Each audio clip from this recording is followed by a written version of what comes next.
বনের পশু চিনল যারে, চিনল না হায় মানুষ তারে। আল আহাদের ডাক দিলে তাই, আল আহাদের ডাক দিলে তাই, কাফের বেদিন পাথর মারে। চিনল না হায় মানুষ তারে। বনের পশু চিনল যারে, চিনল না হায় মানুষ তারে। পাগল বলে দেয় যে তারা, বিটে মাটি করে ছাড়া। পাগল বলে দেয় যে তারা, বিটে মাটি করে ছাড়া। নানা রকম দেয় অপবাদ, নানা রকম দেয় অপবাদ। লাঞ্ছনা দেয় বারে বারে, চিনল না হায় মানুষ তারে।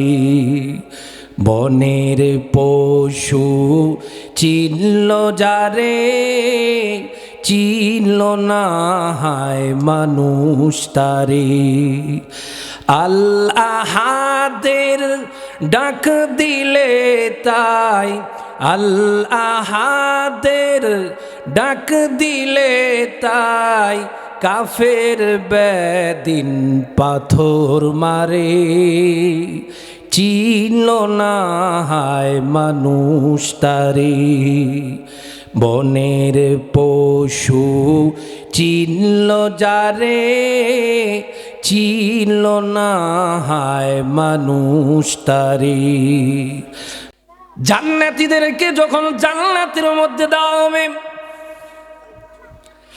আল্লাহ রাব্বুল আলামিন জান্নাতীদের কাছে কুদরতি পর্দা, নূরের পর্দা সরায়া ডাক দিবে, ও জান্নাতীরা, আমি দুনিয়াতে তোমাদেরকে ইবাদতের বিনিময়ে যে ওয়াদা করেছিলাম, নামাজ পড়লে দুনিয়াতে আমি যে ওয়াদা করেছি, নামাজ পড়লে তোমরা জান্নাতে এমন এমন নেয়ামত পাইবা, রোজা রাখলে জান্নাতে এমন এমন নেয়ামত পাইবা, হজ করলে এমন এমন নেয়ামত পাইবা।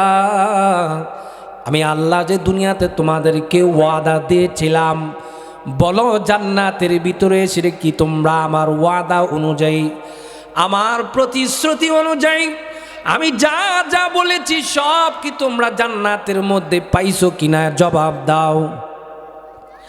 সব জান্নাতীরা বলবে, আল্লাহ আপনি যে ওয়াদা করেছিলেন আমাদেরকে জান্নাতে এমন এমন নিয়ামত দিবেন, সব কিছু আপনার ওয়াদা অনুযায়ী আমরা পাইছি। সুবহানাল্লাহ। ও মালিক, যা ওয়াদা করেছেন সব কিছু আমরা পেয়েছি। আল্লাহ ডাকতে বলবেন, জান্নাতীরা এবার বলো তোমাদের আর কোনো চাওয়া পাওয়ার আসেনি, বাকি আসেনি? জান্নাতীরা ডাকতে বলবে, আল্লাহ জান্নাতের ভিতরে আপনি হুরু গিলবান দিয়েছেন, খেদমত করার জন্য অসংখ্য খাদেম খুদ্দাম দিয়েছেন, আল্লাহ বুক করার মতো অনেক নিয়ামত আমাদেরকে দিয়েছেন। ও মালিক, আমাদের তো আর জানা নাই আর কোন নিয়ামত আমরা চাবো, যা ওয়াদা দিয়েছেন সব তো আমরা পেয়েছি। আল্লাহ রাব্বুল আলামিন আবার প্রশ্ন করবে, ও জান্নাতীরা, এই জান্নাতের ভিতরে তোমাদের আর কোনো চাওয়া পাওয়ার বাকি আসেনি? সব জান্নাতীরা চুপ করে থাকবে। কি চাবো? সব তো আল্লাহ রাব্বুল আলামিন আমাদেরকে দিয়ে ফেলেছেন, আর কি চাওয়ার আছে? সব দিয়েছেন। আল্লাহ আবার প্রশ্ন করবে, কোনো চাওয়া পাওয়ার আসেনি, বাকি আসেনি? কোনো জবাব নাই। দুই শ্রেণীর দুই ধরনের চাওয়া তখন পেশ করবে।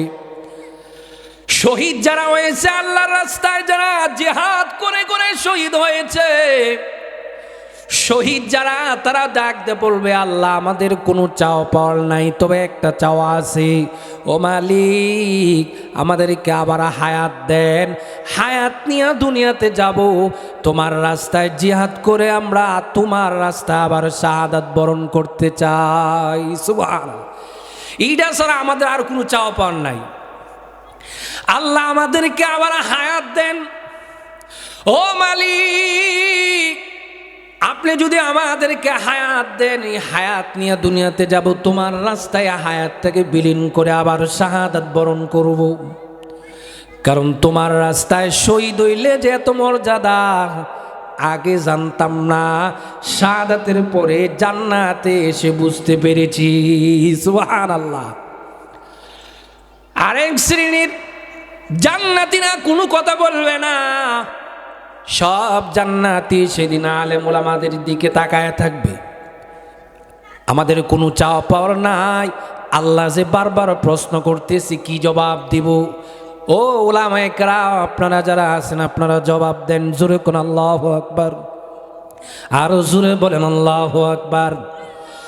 সব মানুষ ওলামায়ে কেরামের দিকে তাকায় থাকবে, ডাক দিয়ে বলবে, ও ওলামায়ে কেরাম আল্লাহ যে আমাদেরকে বারবার প্রশ্ন করতেছে কি জবাব দিব, আপনারা আল্লাহর প্রশ্নের জবাব দেন, আমাদের তো কোনো চাওয়া পাওয়া আর নাই।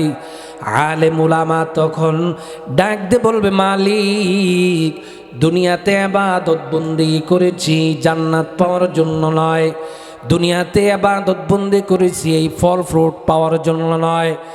ও মালিক দুনিয়াতে অনেক ফল ফ্রুট ছিল, আঙ্গুর আপেল বেদানা সব কিছু ছিল, এগুলোর জন্য তো ইবাদত বন্দেগী আমরা করি নাই। আল্লাহ আমরা ইবাদত বন্দেগী করেছি তোমাকে পাওয়ার জন্য, জোরে কোন সুবহানাল্লাহ। ওলামায়ে কেরাম ডাক দিয়ে বলবেন, ও মালিক আমাদের কোনো চাওয়া পাওয়ার নাই, যা দিয়েছেন এগুলো তো দুনিয়া তো ছিল, এগুলো আমাদের কোনো প্রয়োজন নাই, এগুলোর জন্য আমরা ইবাদত বন্দেগী করি নাই।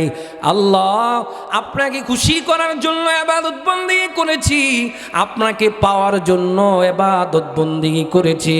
আল্লাহ দুনিয়ার জান্নাতের ভিতরে নাজ নেয়ামত পাইলাম, হুরো গিলমান পাইলাম, সব কিছু পাইলাম, কিন্তু এখনো পর্যন্ত আল্লাহ আপনার দিদার তো আমরা পাইলাম না। জোরে কোন আল্লাহু আকবার। আলেম উলামা ডাকতে বলবেন, ও মালিক আমাদের সব চাওয়া পাওয়া পূরণ হয়েছে, দুনিয়াতে সব ছিল, এগুলোর জন্য ইবাদত বন্দেগী করি নাই। আল্লাহ আপনারে দেখার জন্য আপনাকে পাওয়ার জন্য ইবাদত করেছি, সব পাইলাম, কিন্তু এখনো পর্যন্ত আল্লাহ আপনার দিদার আমরা পাইলাম না। আমাদের চাওয়া হলো ওই জান্নাতের ভিতরে আপনার দিদার আমাদেরকে নসিব করে দেন। সুবহানাল্লাহ। আল্লাহ রাব্বুল আলামিন তখন কুদরতি পর্দা টান দিয়ে সরায়া ডাক দিয়ে বলবেন, আসসালামু আলাইকুম ইয়া আহলাল জান্নাহ। সব জান্নাতীরা সেই দিন আল্লাহ রাব্বুল আলামিনকে দেখতে পারবে, সব জান্নাতীরা এমন ভাবে দেখবে, সাহাবায়ে কেরাম নবীজিকে প্রশ্ন করে, ও আল্লাহর নবী জান্নাতের ভিতরে আল্লাহকে আমরা দেখতে পারবো কি পারবো না?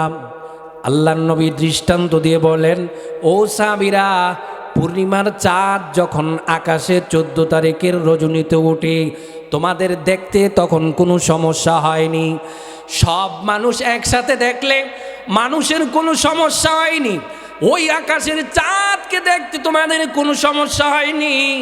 সাহাবায়ে কেরাম বলেন, না ও পয়গম্বর আকাশের চাঁদ দেখতে আমাদের কোনো সমস্যা হয় না, সমস্ত পৃথিবীর সব মানুষ একসাথে আকাশের চাঁদকে দেখতে পারে।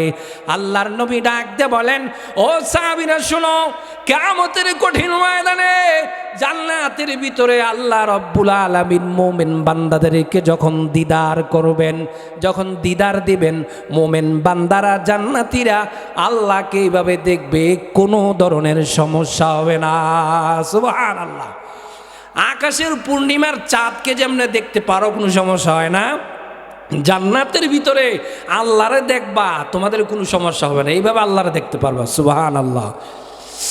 এ মুসলমান, ওলি যারা ছিলেন হক্কানি ওলামায়ে কেরাম, হক্কানি ওলি আল্লাহওয়ালা যারা ছিলেন তারা জান্নাত পাওয়ার জন্য ইবাদত বন্দেগী করেন নাই, ইবাদত বন্দেগী করেছেন আল্লাহকে পাওয়ার জন্যে। জোরে কোন কারে পাওয়ার জন্য? আরো জোরে কোন কাকে পাওয়ার জন্য? আল্লাহকে পাওয়ার জন্য ইবাদত বন্দেগী করছে।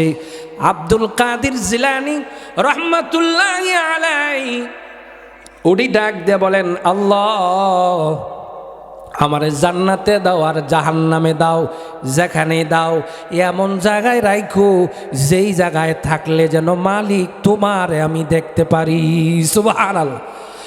ও মালিক, এমন জায়গায় আমারে দিও, প্রয়োজনে তুমি আমারে জাহান্নামে দিয়ে দাও, কিন্তু জাহান্নামে দেওয়ার পরে আমারে এমন জায়গায় রাখো যেই জায়গায় রাখলে তোমারে আমি দেখতে পারি। সুবহানাল্লাহ। কারণ এরা ইবাদত বন্দেগী করেছেন আল্লাহকে পাওয়ার জন্য। যেরকম ঠিক কিনা? আল্লাহকে পাওয়ার জন্য ইবাদত বন্দেগী করা। আল্লাহর দিদার নসিব হোক আমরা চাইনি? আরো জোরে কোন। সারা জীবন যে আল্লাহর জন্য ইবাদত বন্দেগী করলেন, এই আল্লাহরা কি দেখার শখ নাই? আরো জোরে কোন। আল্লাহ রাব্বুল আলামিন বলেন, আমার সাথে যারা সাক্ষাৎ করতে চায়, আমার দিদার যারা পেতে চায়, দুইটা কাজ দুনিয়াতে করতে হবে। এক নাম্বার হলো ফামান কানা ইয়ারজু লিকা রাব্বিহি ফালইয়ামাল আমালান সলিহা। এক নাম্বার কাজ হইল নেক কাজ করতে হবে। জোরে কোন কি কাজ? আরো জোরে কোন। নামাজ নেক কাজ, রোজা নেক কাজ, হজ যাকাত নেক কাজ, দান খয়রাত নেক কাজ, যত আমল আছে সবগুলো নেক কাজ। জোরে কোন ঠিক কিনা? দুই নম্বর আল্লাহ রাব্বুল আলামিন বলেন, আমার দিদার যদি কেউ পেতে চায় তাহলে এক নাম্বার নেক কাজ করতে হবে। দুই নাম্বার হলো আমি আল্লাহর সাথে দুনিয়াতে কাউকে শরীক করতে পারবে না। সুবহানাল্লাহ কোন। আল্লাহর সাথে কাউকে কি করা যাবে না? শরীক করা যাবে না। কারণ শিরিকের গুনাহ চরম এক গুনাহ, মস্ত বড় এক পাপ। শিরিকের গুনাহ আল্লাহ রাব্বুল আলামিন মাফ করেন না। জোরে কোন ঠিক কিনা? তওবা না করে যদি মারা যায়, ফিরে না আসে, শিরিকের গুনাহ লয়ে যদি মারা যায়, আল্লাহ কখনো মাফ করবেন না। আল্লাহ বলেন, ইন্নাল্লাহা লা ইয়াগফিরু আন ইউশরাকা বিহি ওয়া ইয়াগফিরু মা দুনা যালিকা লিমান ইয়াশা। আল্লাহ রাব্বুল আলামিন বলেন, শিরিক ছাড়া যত গুনাহ আছে আমি আল্লাহ ইচ্ছা করলে আমার বান্দারে আমি মাফ করে দিব। সুবহানাল্লাহ করতেন না? শিরিকের গুনাহ আল্লাহ মাফ করবেন না। শিরিকের গুনাহ আল্লাহ কখনো মাফ করবেন না। শিরিক ছাড়া আল্লাহ বলেন যত গুনাহ আছে আমি আল্লাহ ইচ্ছা করলে আমার বান্দার আমি ইচ্ছা করলে মাফও করে দিতে পারি, কিন্তু শিরিকের গুনাহ আমি আল্লাহ মাফ করব না। সুবহানাল্লাহ কোন। হাদিসে পাকের মধ্যে আসছে, ইবনে মাজাহ শরীফের এক রিওয়ায়াতের মধ্যে আছে, আল্লাহ কিয়ামতের ময়দানে এক বান্দারে সব মানুষের সামনে থেকে টান দিয়া পর্দার আড়ালে নিয়ে যাবে। এক গুনাহগারকে পর্দার ভিতরে নিয়ে যাবে। গুনাহগারকে ডাক দিয়ে বলবে, বান্দা এই আমলনামার মধ্যে যে তোমার গুনাহগুলো লেখা আছে, এই গুনাহগুলো তুমি করছো নি? বলে, হ্যাঁ আল্লাহ করছি। ও বান্দা, তুমি এই অপরাধগুলো করছিলা কি? বান্দা ডাকতে বলবে, মালিক আমি এই সব যা কিছু আছে সব অপরাধ আমি করেছি। আল্লাহ রাব্বুল আলামিন বলেন, বান্দা এই যে অপরাধ করেছো, এই অপরাধের জন্য আমি আল্লাহ ইচ্ছা করলে তোমার শাস্তি দিতে পারি, ইচ্ছা করলে ক্ষমা করে দিতে পারি। বান্দারে আমি আল্লাহর নাম রহমান, আমি আল্লাহর নাম রহিম। দুনিয়া চালাইছি রহমানের দয়া দিয়া, আখিরাতে বিচার করব মুমিনের রহিম নামক দয়া দিয়া। আর জোরে কন্যা সুবহান। ও বান্দা, আমি যদি আজকে আসরের ময়দানে আমার মুমিন বান্দাদেরকে দয়া মায়া না দিয়া আমি যদি বিচার না করি, আমার বান্দারা প্রশ্ন করবে, আল্লাহ তুমি না বলছো তোমার নবীর মাধ্যমে হাসরের ময়দানে তোমার গুনাহগার বান্দাদেরকে, মুমিন বান্দাদেরকে দয়া মায়া দিয়া তুমি বিচার করবা। ও মালিক, তোমার রহিম নামক দয়া এখন আর কোথায় আছে? এ মুসলমান, আল্লাহ রাব্বুল আলামিন বলবেন, ও বান্দা, তোমার যত পাপ আছে সব পাপগুলো আমি আল্লাহ এই মুহূর্তে মাফ করে দিছি। আরো জোরে কোন সুবহানাল্লাহ। বান্দা ডাক দেয়া কয়, মালিক, আমারে আপনি এইভাবে ভিতরে না ইচ্ছা করলে আগেই মাফ করে দিতে পারতেন। ও মালিক, আপনার সামনে আমার কেন দাঁড় করাইলেন? আপনি যদি চাইতেন আমাকে আগেই তো মাফ করে দিতে পারতেন, আমারে না জিজ্ঞাসা কইরা। হাদিসের মধ্যে আসছে, বান্দারে যখন পাপের কথা জিজ্ঞাসা করা হবে তখন বান্দার চোখে মুখে নাকে সব শরীরের সব পশমের গোড়া দিয়া গাম বের হতে থাকবে, গামাইতে থাকবে। বান্দা ডাকতে বলবে, মালিক, আপনি ইচ্ছা করলে আমার আগেই মাফ করে দিতে পারতেন। এই পর্দার আড়ালে বললেন, ও বান্দা, দুনিয়াতে যদি আমি আল্লাহর সাক্ষাৎ কামনা করো, আখিরাতে জান্নাতের ভিতরে যদি আমার দিদার নসিব কামনা করো, আমার দেখা পেতে চাও, আমার সাক্ষাৎ পেতে চাও, দুইটা কাজ করে দুনিয়ার থেকে বিদায় হও। এক নাম্বার কাজ হলো নেক আমল করতে হবে, দুই নাম্বার কাজ হলো শিরিক মুক্ত ইবাদত করতে হবে। আল্লাহর সাথে কাউকে শিরিক করা যাবে না, জোরে কোন ঠিক কিনা? এই জন্য শিরিক মুক্ত ইবাদত করে দুনিয়ার থেকে বিদায় হব। রাজি আছি না নাই? আরো জোরে কোন রাজি আছি না নাই? নারায়ে তাকবীর। আল্লাহ সকলকে কবুল করুন, সকলে বলেন আমিন। এ মুসলমান, আল্লাহ রাব্বুল আলামিন আমাদেরকে শিরিক মুক্ত আমল করে দুনিয়ার থেকে বিদায় হওয়ার তৌফিক দান করুন, সকলে বলেন আমিন। আল্লাহর নবী বলেন, কবিরা গুনার মধ্যে সবচেয়ে বড় গুনাহ হলো আল ইশরাকু বিল্লাহ, আল্লাহর সাথে শরীক করা সবচেয়ে বড় গুনাহ। আল্লাহর সাথে শিরিক করা সবচেয়ে বড় গুনাহ। বান্দা কখন আল্লাহর সাথে শিরিক করতেছে বান্দা নিজেও কইতে পারে না, আবার যারা জানে জানেও শিরিক করতেছে, আছে না নাই? আরো জোরে কন। নামাজ পড়ে, হজ করে, জাকাত দেয় মানুষকে দেখানোর জন্য, আছে না নাই? কিছু মানুষ এমন আছে যারা জাকাতের টাকা দেয়, গরিব মিসকিনকে দান করে, মানুষ তারে দানবীর বলবে, টাকা দেয় এই জন্য, তাকে মানুষ সম্মান করবে, ইজ্জত করবে এই জন্য টাকা দেয়। আল্লাহরে খুশি করার জন্য নাকি নিজের সম্মান পাওয়ার জন্য? নিজের সম্মান পাওয়ার জন্য। ইবাদত করতে হলে একমাত্র কার জন্য করতে হয়? আরো জোরে কোন, কার জন্য করতে হয়? ওই যে বান্দা মানুষকে দেখানোর জন্য ইবাদত করছে, এটা ইবাদতের মধ্যে একটা শিরিক। আল্লাহর খুশি না কইরা দুনিয়ার মানুষকে খুশি করে, এটা ইবাদতের মধ্যে শিরিক। আবার কিছু শিরিক আছে বান্দা ডাইরেক্ট করে, আছে না নাই? আল্লাহরে সারা বাবার কাছে গিয়া সন্তান চায়, নাই? দুনিয়ার মানুষের কাছে গিয়া তাবিজ কবজ লইয়া, তার কাছ থেকে একটা তাবিজ কবজ আনলে আমার সন্তান হবে এই ধারণা নিয়ে তাবিজ আনে, আসে না? আরো জোরে কোন। মনে হয় যে তাবিজের ক্ষমতায় তার সন্তান হয়েছে, এমন মন মানসিকতা নিয়ে আমরা কাজ করি, জোরে কোন ঠিক কিনা? আবার কেউ কেউ আছে শাহজালালের কাছে গিয়া মাজারের মধ্যে গিয়া মান্নত করে, আমার যদি একটা সন্তান হয় একটা গরু আইনা এখানে দিয়া যামু, গরু লইয়া যায়নি। আরো জোরে কন।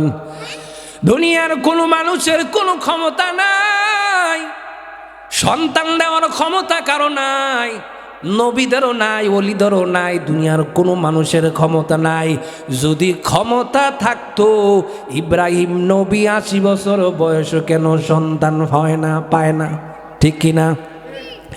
এ মুসলমান, ইব্রাহিম আলাইহিস সালাম আল্লাহর কাছে জায়নামাজে বসে দোয়া করে, আল্লাহ রব্বি হাবলি মিনাস সলিহিন, রব্বি হাবলি মিনাস সলিহিন, আল্লাহ আমার একটা নেককার সন্তান দাও, ও মালিক আমার একটা নেককার সন্তান দাও। কার কাছে চায়? আরো জোরে কন। নবীরা চায় আল্লাহর কাছে, আর আমরা চাই মাজারে বাবার কাছে, কতক্ষণ ঠিক না? এ মুসলমান, এটা হলো চরম পর্যায়ের শিরিক। আল্লাহ ছাড়া সন্তান দেওয়ার ক্ষমতা কারো নাই, কারো নাই। দুনিয়ার কোনো পীরের নাই, কোনো নবীর নাই, কোনো রাজা বাদশার নাই, তাবিজ কবজেরও ক্ষমতা নাই। যদি আল্লাহ না দেয় কোনো কিছু দিয়াই সন্তান আশা করা যায় না। কথা কোনটি কিনা? যদি এমনই হইতো যাদের বাচ্চা নাই, একবারে নাই, কত টাকা বাংতাছে এরপরও বাচ্চা আছে না নাই? আবার কিছু মানুষ এমন আছে সন্তান আল্লাহ দেয়, হ্যাঁ নিতে চায় না। আচ্ছা জনগণ, কত চেষ্টা করে সন্তানকে বাধা দেয়, দুনিয়াতে আইস না, আর ফালতাতাম না, আর আইস না, কিন্তু আল্লাহ কোনো না কোনো এক উসিলায় দিয়ে দেয় সন্তান। যখন আছেন না, সম্পূর্ণ ক্ষমতা একমাত্র কার হাতে? আরো জোরে কন। এই জন্য আল্লাহ রাব্বুল আলামিন বলেন, কেউ যদি আমার সাক্ষাৎ চায়, কেউ যদি আমার সাথে মুলাকাত করতে চায়, তাহলে সে যেন দুইটা কাজ করে দুনিয়ার থেকে বিদায় হয়। এক নাম্বার কাজ হলো নেক কাজ করবে, দুই নাম্বার কাজ হইল শিরিক মুক্ত অবস্থায় দুনিয়ার থেকে বিদায় হবে। এই দুই অবস্থায়, দুই আমল নিয়ে যদি সে দুনিয়ার থেকে বিদায় হতে পারে, আমি আল্লাহ তার সাথে দিদার দিব। সুবহানাল্লাহ। এই জন্য নেক কাজ করব, শিরিক মুক্ত আমল করব। যেই কাজে শিরিক হয়, বেদাত হয়, গুনাহ হয়, ওই কাজে যাব না। রাজি আছি না আমরা? আর জোরে কন। এবাদতও করলাম, আবার গুনাহও করলাম, তো গুনার হিসাব দিব কোন সময়? কথা কোন ঠিক কিনা? এমনি কি আবাদত করি, কি আর আমল আছে আমার, আবার এটা গুনাহ পইরা আমি গুনাহ কইরা আবার আমল নামা পড়তেছি। ওয়াজও আই, তাফসীরও আই, আবার গানের মজলিসও গিয়ে হাজির নাই। আরো যখন ওয়াজও শুনে বেড়ায়, ওয়াজও ভাল লাগে, আবার গানের মধ্যে দিয়ে আগের কাতার মধ্যে